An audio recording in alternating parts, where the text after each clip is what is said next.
వి news Telangana news కి స్వాగతం. బులెటిన్ల ముందుగా హెడ్లైన్స్ చూద్దాం. జగన్ 2.0 ఇలా ఉండదు. ప్రతి విషయంలో వైఎస్ఆర్సీపీ కార్యకర్తే నెంబర్ 1 గా ఉంటాడు. వైఎస్ జగన్. తెలంగాణ భవన్లో బీఆర్ఎస్ నాయకుల ప్రెస్ మీట్.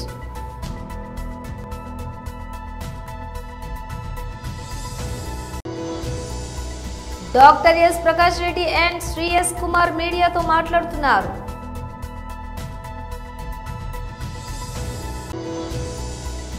యువ ఆటగాళ్లకు కీలక సూచనలు చేసిన ధోని.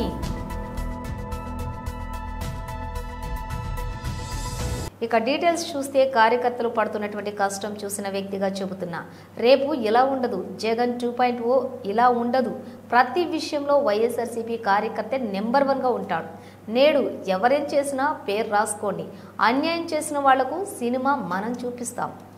మ్యానుఫ్యాక్చర్డ్ విట్నెస్లు అంటే ఒక నేరంతో ఒక మనిషికి సంబంధం ఉండదు, కానీ ఏకంగా వీళ్ళకి సంబంధించిన ఒక వ్యక్తిని క్రియేట్ చేస్తున్నారు. ఆయన చేత ఆయనను అప్రూవర్ అంటున్నారు.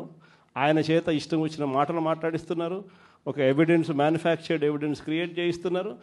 ఆ మనిషితో ఈ మనిషి పేరు చెప్పిస్తున్నారు. ఈ మనిషిని ఇలా అరెస్ట్ చేస్తూ ఉన్నారు. ఇంతవరకు ఎప్పుడు హిస్టరీలో ఇటువంటి కార్యక్రమాలు ఎప్పుడు జరగల.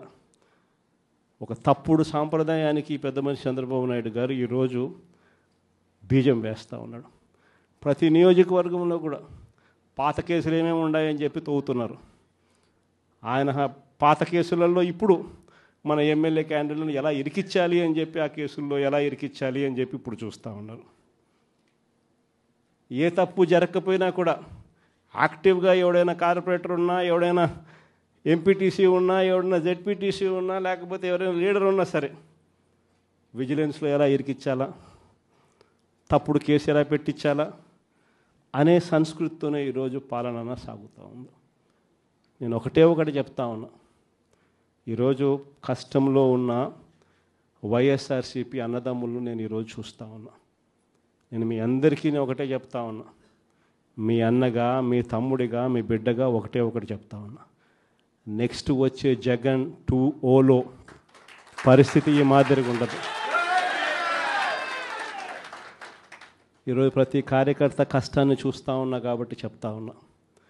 ఇంతకుముందు మన హయాంలో మనం వచ్చే టయానికే కోవిడ్ మహమ్మారి మధ్యలో 2019 జూన్లో మనం ప్రమాణ స్వీకారం చేశాం. ఆ తర్వాత ఆ మార్చిలోనే ముగియక మునిపే, ఒక సంవత్సరం కూడా సరిగ్గా ముగియక మునిపే 2020 మార్చి వచ్చేసరికి వెంటనే కోవిడ్ వచ్చింది. ఆ తర్వాత 2 సంవత్సరాలు కోవిడ్తో మనం యుద్ధం చేయాల్సిన పరిస్థితుల మధ్య మన పాలన సాగింది. బహుశా కార్యకర్తలకు అనుకున్న మేరకు బహుశా నేను చేయలేకపోయి ఉండొచ్చు.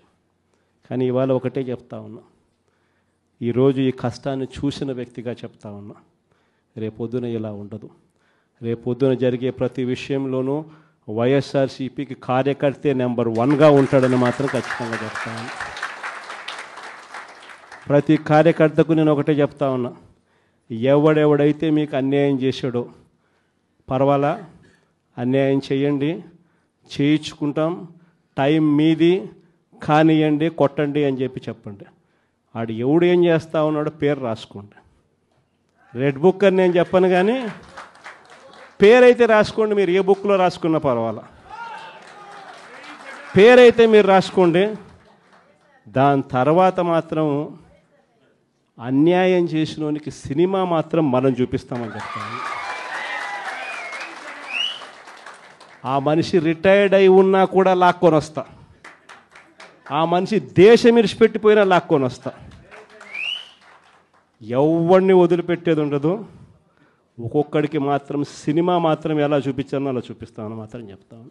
ఖచ్చితంగా ఏదైతే నాటుతున్నారో, ఏదైతే ఇత్తుతున్నారో, ఇది రెండింతలు వీళ్ళకు పండే కార్యక్రమం కూడా జరుగుతుందని మాత్రం ప్రతి కార్యకర్తకు గట్టిగా చెప్పండి. తెలంగాణ భవన్లో బీఆర్ఎస్ నాయకులు ప్రెస్ మీట్. కాళేశ్వరం ప్రాజెక్టు మీద అటెండ్ కావాలని చెప్పేసి నోటీసులు ఇవ్వడం అనేది తెలంగాణ సమాజం మొత్తం కూడా ఉలిక్కిపడే విధంగా, బాధపడే విధంగా ఈరోజు రేవంత్ రెడ్డి సర్కార్ చేసింది. ఈరోజు కేసీఆర్ గారు నోటీస్ ఇచ్చాడు కాదు, ఈ యొక్క రేవంత్ రెడ్డి ప్రభుత్వం తెచ్చుకున్న తెలంగాణ సమాజం మొత్తం మీద, తెలంగాణ ప్రజల మీద మొత్తాన్ని మీద దాడిగా భావిస్తూ మీరు ఇచ్చిన నోటీసు కేసీఆర్ అనుకుంటున్నారు కావచ్చు, మీరు ఇచ్చిన నోటీసు కాళేశ్వరం పంట మీద లక్షలాది మంది రైతులు పండించిన పంట సజీవంగా ఉండే కాళేశ్వరం ప్రాజెక్టుకు ఈరోజు ఆ రైతులందరికీ మీరు నోటీస్ ఇచ్చినట్టు 50-60 సంవత్సరాల కరువును ప్రాళదోలిన కాళేశ్వరం ప్రాజెక్టు తెలంగాణ రాష్ట్ర సాధించిన భాగంగానే ఈరోజు రావడం జరిగింది. తెలంగాణ రాష్ట్రం ఏర్పాటు చేసుకున్నందుకు ఆ సంతోషం ఉన్న రైతులందరి మీద నోటీస్ ఇచ్చినట్టుగా భావిస్తూ ఈరోజు మీకు రేవంత్ రెడ్డి గారు ఒక పైశాచిక ఆనందం పొందిండు. కేసీఆర్ గారు నోటీస్ ఇచ్చినాం, కేసీఆర్ గారు కాళేశ్వరం మీద అటెండ్ అవుతారు అని ఒక పైశాచిక ఆనందం పొందుతున్నాడు. ఈరోజు నేను ఒక్కటి సూటిగా ఈరోజు రేవంత్ రెడ్డి గారు ప్రభుత్వాన్ని అడుగుతున్నాను. మీరు కాళేశ్వరం ప్రాజెక్టు కూలిందని తెలంగాణ సమాజం మొత్తాన్ని కూడా ఒక తప్పుతో పట్టించేసిండు. ప్రాజెక్టు మొత్తం కూలిపోయిందని, దాని మీద ఎంక్వైరీ కమిషన్ వేసినామని చెప్పేసి అన్నీ తప్పుదో పట్టింది. మళ్ళీ ఒక్కసారి మీకు చెప్తున్నాం, ఈరోజు కాళేశ్వరం ప్రాజెక్ట్ అనేది ఒక మేడిగడ్డతో పాటు మిగతా 2 బ్యారేజీలు, 3 బ్యారేజీలు, 15 రిజర్వాయర్లు, 19 సబ్స్టేషన్లు, 21 పంప్ హౌజులు, 200 కిలోమీటర్ల సొరంగాలు, 1531 కిలోమీటర్ల గ్రావిటీ కెనాళ్ళు, 95 కిలోమీటర్ల pressure mains, 141 TMC storage capacity, 50 మీటర్ల ఎత్తు లిఫ్ట్లు, 240 టీఎంసీల నీటి నిల్వ ఉన్న ప్రాజెక్టే ఈరోజు కాళేశ్వరం ప్రాజెక్టు. అందులో మొదటి 3 బ్యారేజీలలో ఒక్క బ్యారేజీలో ఉన్న 85 పియర్లలో ఒక 3 పియర్లు, 2 నుంచి 3 పియర్లు కుంగిపోతే దాన్ని కాళేశ్వరం మొత్తం కూలిపోయిందని ఒక ప్రచారం చేసి ఒక కమిషన్ ఇచ్చినాను. నేను సూటిగా అడుగుతున్నా, మరి నీ ప్రభుత్వం వచ్చిన తర్వాత సుంకిశాల రిటర్నింగ్ వాళ్ళు మొత్తం కూలిపోయింది. మరి మీరు ఈ కేంద్ర ప్రభుత్వంలో ఉన్న కిషన్ రెడ్డి బండి సంజయ్తో పాటు రాష్ట్ర ప్రభుత్వాన్ని సూటి కడుతున్నా, సుంకిశాల వాళ్ళు ఊరిపోతే, రిటర్నింగ్ వాళ్ళు ఊరిపోతే నేషనల్ డ్యామ్ సేఫ్టీ అథారిటీ రాదు, కమిషన్ రాదు, కనీసం విచారణ కూడా. డాక్టర్ ఎస్ ప్రకాష్ రెడ్డి మరియు శ్రీ ఎస్ కుమార్ మీడియాతో మాట్లాడుతున్నారు. నువ్వు మాట్లాడిన మాటలు ఆక్షేపణీయంగా ఉన్నాయి. నువ్వు మాట్లాడిన మాటలు ముఖ్యమంత్రి స్థాయికి లేవని మాత్రం చెప్పదలుచుకున్నా. ఆ మాటలను తీవ్రంగా ఖండిస్తున్నా. కిషన్ రెడ్డి గారు, మీకు గుర్తుండాలి, రేవంత్ రెడ్డి గారు ప్రపంచాన్ని మొత్తాన్ని గడగడలాడించిన కోవిడ్ సందర్భంగా భారత ప్రభుత్వం మొత్తం దేశం కోసం ఏర్పాటు చేసినటువంటి వార్ రూమ్కి ఇన్ఛార్జిగా పనిచేశారు కిషన్ రెడ్డి గారు.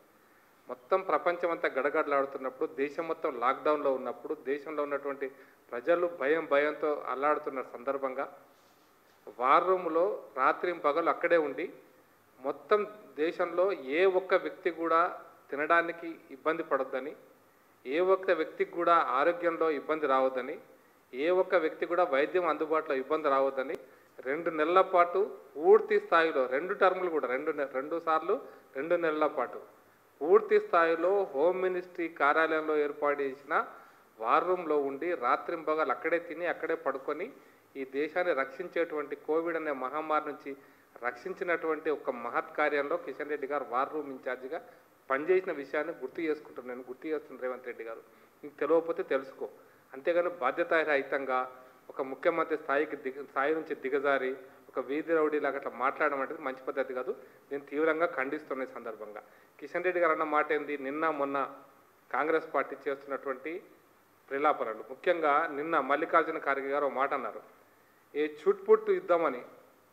ఆయన నిన్న కర్ణాటకలో మాట్లాడితే చుట్పుట్ యుద్ధం, ఈ యుద్ధంలో ఏమీ చేయలేదు, ఈ యుద్ధం కోసం ఇంత పెద్ద ప్రచారం చేస్తున్నారని. భారత సైనికులు, భారత సైన్య అధికారులు చెప్పినటువంటి విషయాన్ని, భారత సైనికులు చేసినటువంటి ఏదో ఒక స్ట్రైక్స్ యుద్ధం అని ఎవడు అనలే. నువ్వే అంటున్నావు మల్లికార్జున ఖార్గే యుద్ధంలాగా ఎట్లా కనపడో నాకు తెలియదు, కానీ అది యుద్ధం అనే ఎవరు అనలే. పహల్గాంలో జరిగిన సంఘటనకు పూర్తి స్థాయిలో మన భారత సైన్యాలు తీవ్రవాదుల స్థావరాలను మన మిసైల్స్ ద్వారా దాడి చేసి చంపినటువంటి తీరు, గతంలో కూడా సర్జికల్ స్ట్రైక్స్ అట్లాగే జరిగినాయి, ఇప్పుడు కూడా అటువంటి సంఘటనే ఇంకా కొంచెం పెద్ద ఎత్తున జరిగింది. దానికి ప్రతిగా పాకిస్తాన్ చేసిన దుశ్చర్యను పూర్తిగా నిర్వహించడంతో పాటు పాకిస్తాన్ దుశ్చర్యకు ప్రతిగా సమాధానం చెప్పినటువంటి పరిస్థితి 7, 8, 9, 10 తారీఖులో జరిగింది. అది చుట్టుపుడు యుద్ధం అంటావా అంటే మరి ఇక కరెక్టే. చైనా యుద్ధంలో మీ నాయకుడు, మీ ఆది నాయకుడు నెహ్రూ గారు కనీసం చెప్పులు బూట్లు కూడా ఇవ్వలేక, కనీసం తుపాకులు కూడా ఇవ్వలేక భారత సైన్యాన్ని ఎంత నిర్వీర్యం చేసిండో దాన్ని కంపేర్ చేసినప్పుడు ఆ యుద్ధంలో సైనికులు ప్రాణాలు కోల్పోయినటువంటి తీరు చూస్తే ఆ యుద్ధాన్ని కంపేర్ చేస్తే, ఎందుకంటే ఇక్కడ మొత్తం సైనికులు కానీ మిగతా వాళ్ళు చనిపోయింది కూడా 8 మంది, ఎందుకంటే అక్కడ 1000 మంది చనిపోయినారు.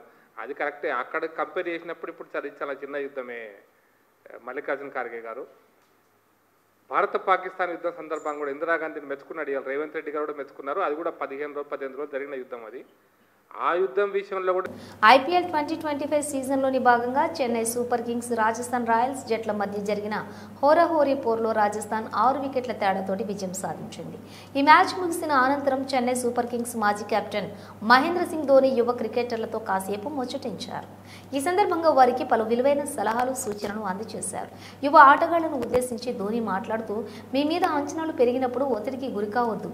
సీనియర్ ఆటగాళ్లు, కోచింగ్ సిబ్బంది నుంచి నేర్చుకోండి.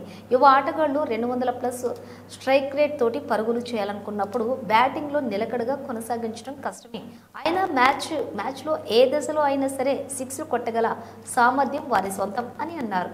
అంచనాల భారాన్ని మోయకుండా సహజ సిద్ధమైన ఆట తీరును ప్రదర్శించాలని యువకులకు సూచించారు.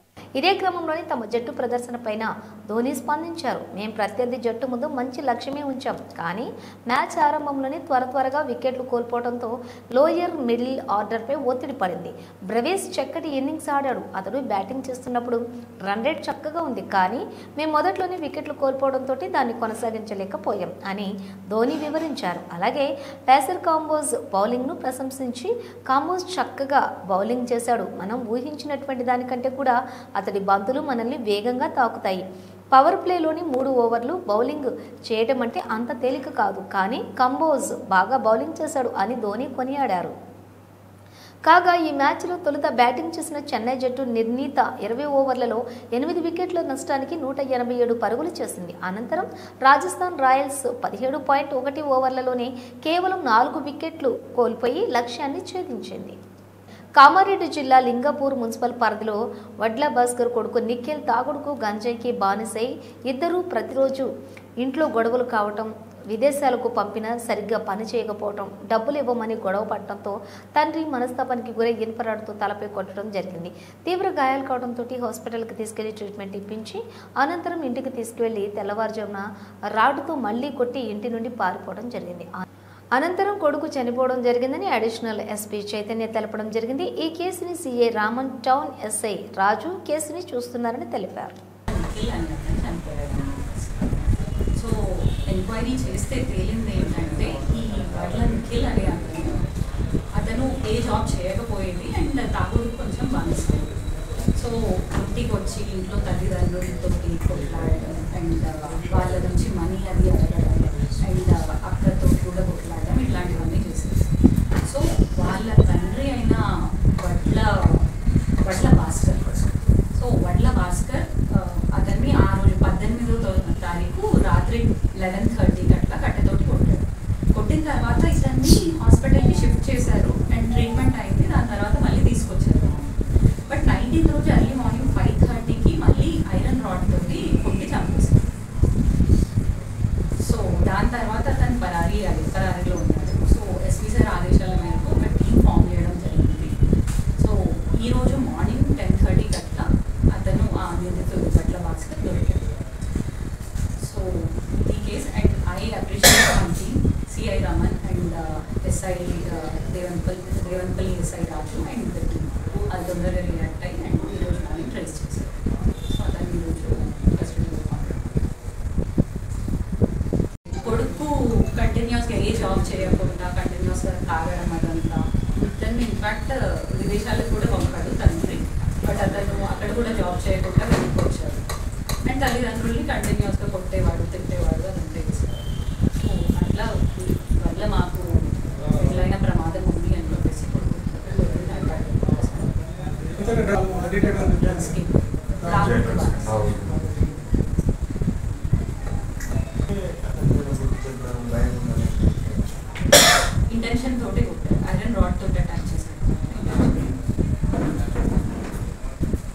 మిస్సింగ్ అయిన మర్డర్ అయిన వాళ్ళు భార్యలు భర్తలను చంపిన కేసులు అన్ని సాల్వ్ అయినాయి కదా.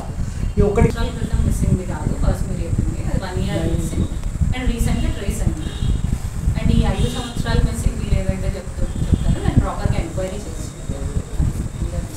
ఇప్పుడు గట్ట ఈ విషయాన్ని సిఐడి కూడా పంపించారు వాళ్ళు, కాంప్యూటర్ అన్ని పంపిస్తే గురించి నేను ప్రాపర్గా తెలుసుకొని చెప్తాను. ఇప్పుడు నేను ఏది చెప్తాను అది కరెక్ట్. వాళ్ళ మీద కూడా case. So and further press వాళ్ళు కానీ యూట్యూబ్ వాళ్ళు కానీ ఎవరు కానీ ఇట్లాంటి ఎక్స్టార్షన్స్ కానీ ఏది చేసినా కఠినమైన చర్యలు తీసుకోవడం జరుగుతుంది. యూట్యూబర్స్ పైన కేసు పెట్టడం జరుగుతుంది. ఎగ్జాక్ట్ సెక్షన్ నిఘా అయితే ఓకే. ఇంకా ఫర్దర్గా ఎంక్వైరీ వాళ్ళు కొట్టి వాళ్ళకి డబ్బులు లాక్కొని వాళ్ళకి తీసుకొచ్చి వేరే ప్లేస్లో పెట్టిన వాళ్ళ మీద ఇలా కొట్టడం అవన్నీ ఎలిగేషన్స్, అవి ప్రాపర్గా ఎక్కడ ప్రూవ్ కాదు. అట్లేం డివిజన్ కక్షం మొత్తం. కామారెడ్డి పట్టణం అశోక్ నగర్ కాలనీలోని వడగాల్పుల 6th one. కామారెడ్డి పట్టణం అశోక్ నగర్ కాలనీలోని వడగాల్పుల కారణంతో పంచాయతీరాజ్ ఆఫీస్ పక్కన ఉన్నటువంటి కరెంటు స్తంభాలు గాలి దుమారానికి కరెంటు 2 స్తంభాలు విరిగిపోవడంతో త్రుటిలో తప్పిన పెను ప్రమాదం. అధికారుల నిర్లక్ష్యం వహించడం మూలంగానే ఇలాంటి సంఘటనలు జరుగుతున్నాయని స్థానికులు తెలుపుతున్నారు. ఇప్పటికైనా మరి అధికారులు స్పందించి కరెంటు వైర్లు పక్కన ఉన్నటువంటి చెట్లను తొలగించాలని వారు కోరుతున్నారు. సుమారుగా 2 చెట్లు 3 స్తంభాలు విరిగిపోవడం జరిగింది. ఎవరికీ ఎలాంటి ప్రమాదం జరగలేదు. విద్యుత్ అధికారులు స్పందించి ఈ నివారణకు సంబంధించినటువంటి చర్యలు చేపట్టి స్థానికులు కోరుతున్నారు చేపట్టాలని. పంచాయతీరాజ్ ఆఫీస్ చుట్టూ అనేక చెట్లు మొక్కలు ఉండటం వల్ల ఆ చెట్లు విరిగి కరెంటు స్తంభాలపై పడటంతో స్థానికులు ఇబ్బందులు పడుతున్నారు. ఇప్పటికైనా మరి కరెంటు అధికారులు స్పందించి త్వరగా వర్క్ పూర్తి చేయాలని కోరుతున్నారు.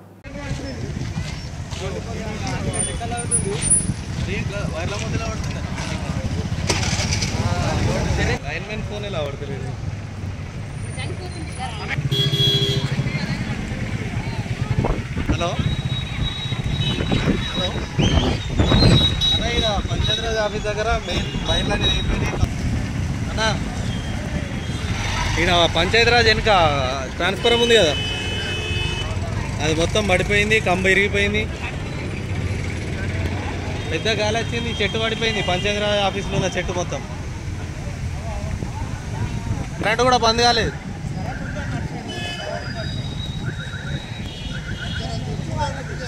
అదే అన్న అన్న అంటే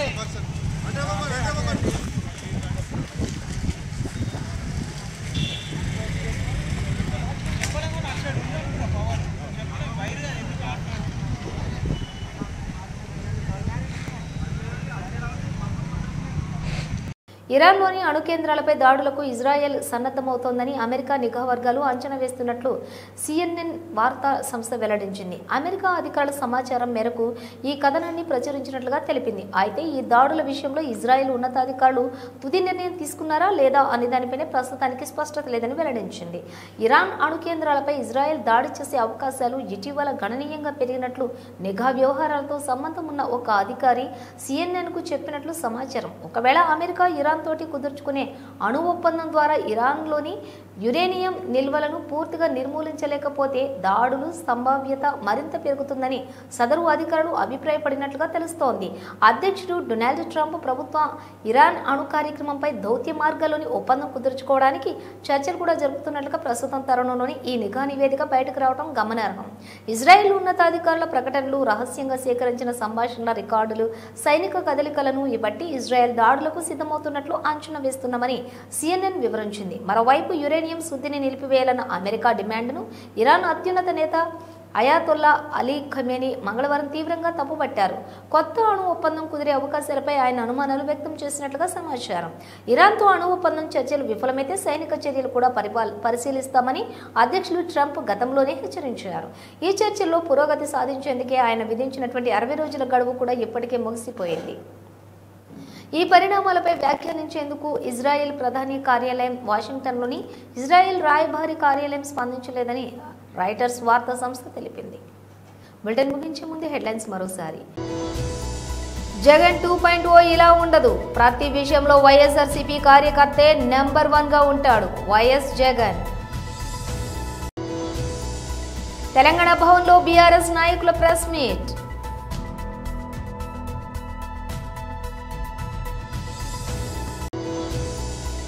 doctor S Prakash Reddy and Shri S Kumar మీడియాతో మాట్లాడుతున్నారు.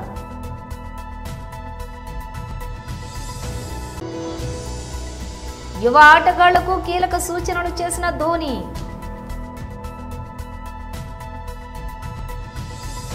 ఇవి బులెటిన్ విశేషాలు. మరో బులెటిన్తో మళ్ళీ కలుద్దాం. అంతవరకు చూస్తూనే ఉండండి న్యూస్.